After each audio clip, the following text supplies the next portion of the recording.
Hey everybody, Dr. Greco here. Welcome to Ministry in a Minute. So we've been talking about Sabbath this week, and I want to take 1 second and talk about one of the most important Sabbaths that ever was.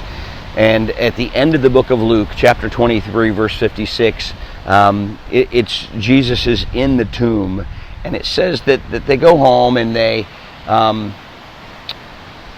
wait to go check on the body because the next day is the Sabbath.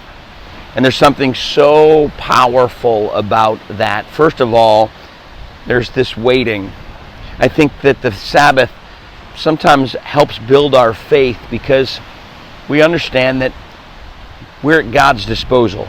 He's not at our disposal. We're at His disposal. And the Sabbath reminds us of that. You know, there's things I need to do. It can wait because the most important thing is God. I'm reminded of the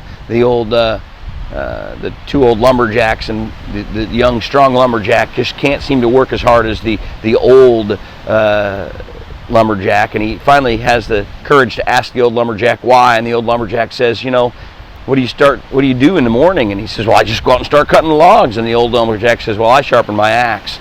And so sometimes the Sabbath is just us reminding ourselves that God is in charge. But in this particular instance in Luke 56, the women were about to go find the empty tomb.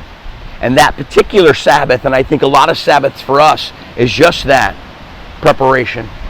Preparation for a very important task. If we don't rest, and like we said to start the week, we don't rest with a reason, with a purpose fixed on God, then I don't think we're prepared for the work He's calling us to do. And so it's important. It's important that we refocus for preparation. It's important that we recharge for preparation. But the preparation isn't just for our life. It's for what God has called us to do. Sabbath prepares us to serve the way God has called us to serve. I'll see you tomorrow for another Ministry in a Minute.